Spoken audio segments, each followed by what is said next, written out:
François Mitterrand est le nouveau président de la République. Le 21 mai 1981, il entre au Panthéon, vivant. Et tout de suite, il va faire un miracle. Rappelez-vous, avec une rose unique et multiple, il fleurira 3 tombeaux. Toute la France connaît ces images. Elles ont déjà 10 ans et font partie de notre patrimoine. Grand moment d'histoire, grand moment de télévision. Mesdames, Messieurs, voici pour la première fois sur votre petit écran la véritable histoire des roses du Panthéon. Racontée par ceux et celles qui y étaient.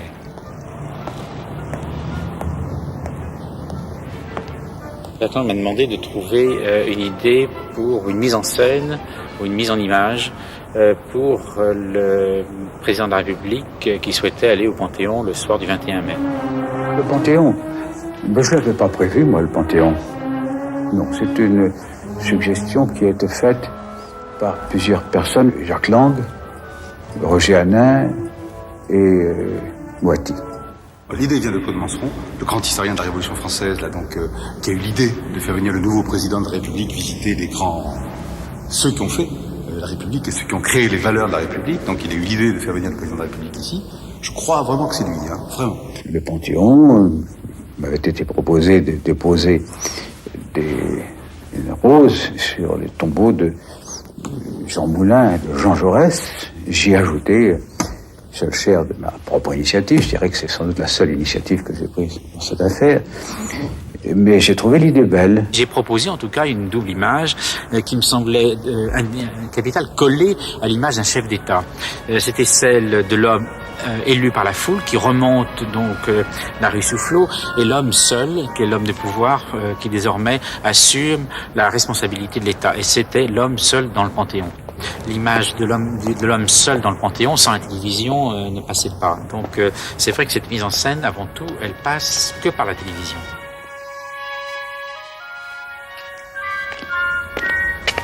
J'étais caché derrière la colonne et lorsque je vois le président arriver, je lui fais un signe pour qu'il me suive, avec la consigne de rester caché moi-même.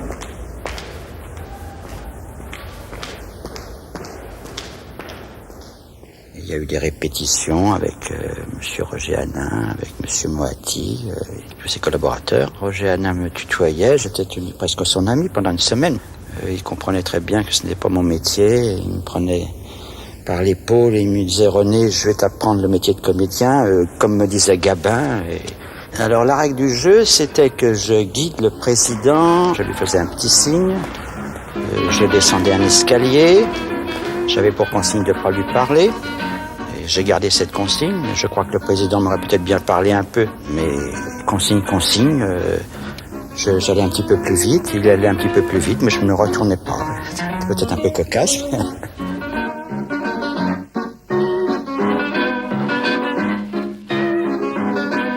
C'était pas un fleuriste, il ne peut pas se balader avec un bouquet de fleurs, ça aurait été totalement grotesque. Il ne pouvait pas mettre des roses dans sa poche, discrètement camouflées, comme ça, etc.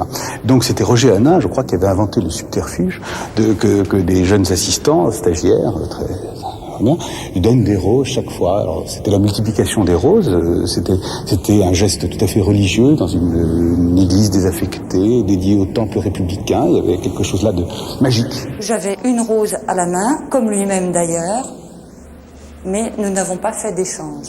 Je ne devais pas apparaître dans les champs de caméra qui se trouvaient là. Et lorsque M. Mitterrand s'est présenté, nous nous sommes salués et je lui ai indiqué le chemin.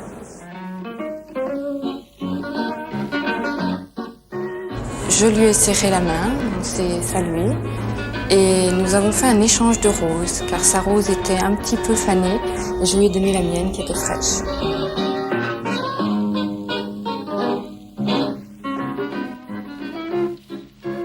Tout était mis en scène, c'est-à-dire que la place de la caméra était marquée, il y avait des marques par terre pour expliquer au président de la République qu'il fallait qu'il s'arrête, exactement là où il y avait la lumière, pour prendre la lumière qui lui venait sur le visage. Tout était répété. Répété pas avec le président de la République, qui avait autre chose à faire le 21 mai que de venir faire la répétition sous du Panthéon, mais c'était répété. Il y avait une caméra là où vous êtes actuellement.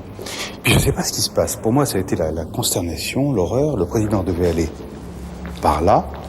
Puis je sais pas ce qui se passe. Est-ce que c'est ma maladresse légendaire ou est-ce qu'il interprète mal un signe, etc. Il va par là. Il va par là. Et là, il sort du champ. Et l'écran reste désespérément vide. Mais je sais pas, ça a duré rien. Ouais, voilà, ça a duré ça. Mais quand on est en direct et que c'est le président de la République, on a l'impression que ça dure des heures, quoi. C'est l'éternité, c'est un cauchemar. Je me suis dit, mais c'est épouvantable, il a peut-être mal. Je sais pas, il est peut-être tombé dans un truc, il s'est cogné contre un mur, il y a peut-être un commando d'extrême droite qui l'a kidnappé, un coup d'État, en direct, comme ça, devant les télévisions du monde entier. Ou alors le comble du ridicule, il serait revenu un peu sonné parce qu'il a cogné contre un truc. Parce que tout ça était sombre, hein. Il faut imaginer le Panthéon. C'est hyper sombre. Et alors, enfin, bon, tac, on le récupère et il reprend son chemin et il va par là. Immense soulagement. Le voilà revenu à l'affection des siens. Le voilà, on l'a retrouvé et il est là maintenant depuis 10 ans. Peut-être on aurait dû rendre visible la personne qui donnait la rose au président à l'entrée de chaque crypte. C'est, je crois, la solution qu'il aurait fallu adopter. Mais vous savez, sur le coup, comment savoir, hein. Je lui ai tendu une rose un petit peu crispée d'ailleurs, j'étais pas très à l'aise, mais ça s'est très bien passé. J'ai dit Monsieur le Président avec une toute petite voix et il m'a dit merci. Les roses, en fait, c'est moi qui suis allée les acheter. On me l'a demandé puisque personne ne pouvait le faire, personne n'était disponible, tout le staff SFP était sur le terrain, donc je suis allée acheter les roses, une trentaine, et quand il s'est avéré de présenter la facture, personne n'était plus disponible pour me rembourser mes roses. Donc je m'adresse à M. Charras, puisque c'est lui qui est ministre du budget. Alors ça serait sympathique qu'il fasse un petit geste, quoi, une rose chaque jour, parce que 10 ans d'intérêt, c'est quand même pas mal, hein. Et voilà, grâce à toutes ces roses et toute cette mise en scène, Mitterrand, président, sort du Panthéon la rose haut la main. Il l'a multipliée, il l'a ressuscité du grand âge.